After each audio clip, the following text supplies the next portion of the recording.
మగాళ్ళు అయితారండి మీరు? జిల్లా జరిగినటువంటి చర్చ 5 సంవత్సరాల్లో, గత 5 సంవత్సరాల్లో, లేదా ఇప్పుడు మేము చేస్తున్నటువంటి కార్యక్రమాలు ఈ 3 నెలల్లో చర్చించడానికి మేము సిద్ధంగా ఉన్నాం.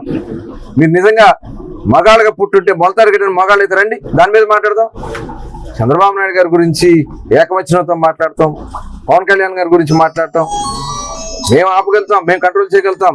కానీ ప్రజల్లో తిరగబాటు వస్తే నిన్ను ఎవడో కాపాడలేరు. అది గుర్తుపెట్టుకోండి. గొడ్లోడు తీసి రోడ్ల మీద ఏడుస్తారు, అది గుర్తుపెట్టుకోండి. పేరు నాని వెళ్తే ఇప్పుడు వాళ్ళు ఏం జరిగిందో మర్చిపోయా. పేరు నాని గారికి అద్దాలు పట్టి కారు పగలు కొట్టారు. సిగ్గులేదు మీకు? ఏదో ఉంటే ప్రజా సమస్యల మీద మాట్లాడండి, ప్రజల కోసం మాట్లాడండి.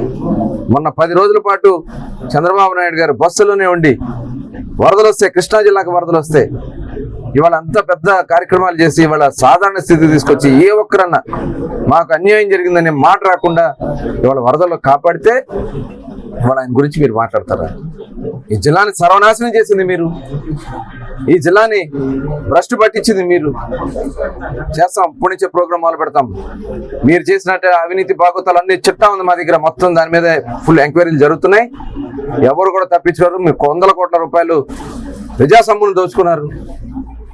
ఇవాళ పిచ్చి పిచ్చి ప్రాలాపాలు మాట్లాడితే మటుకి ఒళ్ళు ఏం జరుగుతుందో గుర్తుపెట్టుకోవాలని చెప్పి మరొకసారి తెలియజేస్తా ఉన్నా.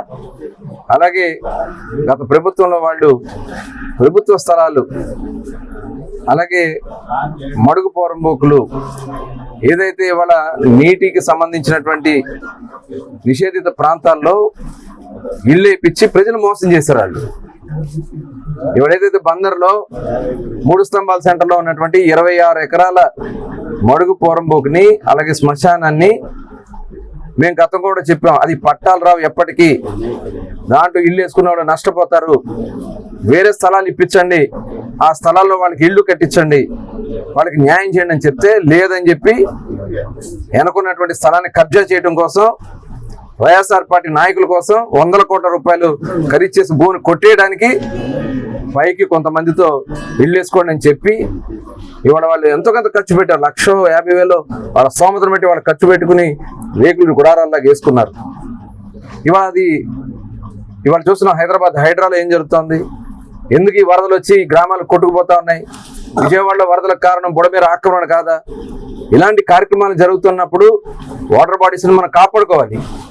ఆ వాటర్ బాడీస్ని మీరు దౌర్జన్యంగా అక్కడ వేయిస్తే అధికారులు వాళ్ళకి చర్యలు తీసుకుంటే అది మేము చేయించామని చెప్పి తప్పుడు మాటలు మాట్లాడుతున్నారు. నేను చెప్తా ఉన్నా, నీ వల్ల వాళ్ళ నష్టపోయారు, పేరు నాని వల్లే వాళ్ళ నష్టపోయారు. ఆ నష్టపరిహారం నువ్వు ఇవ్వాలా. ఎన్ని ఇళ్ళు అయితే వేసుకున్నారో వాళ్ళు కట్టుకున్నటువంటి రేకుల షెడ్లకు కానీ, వాళ్ళు ఖర్చు పెట్టుకున్నటువంటి దానికి కానీ నువ్వు డబ్బులు ఇవ్వాలి. మీ వైఎస్ఆర్ పార్టీస్లో చెప్పాలి.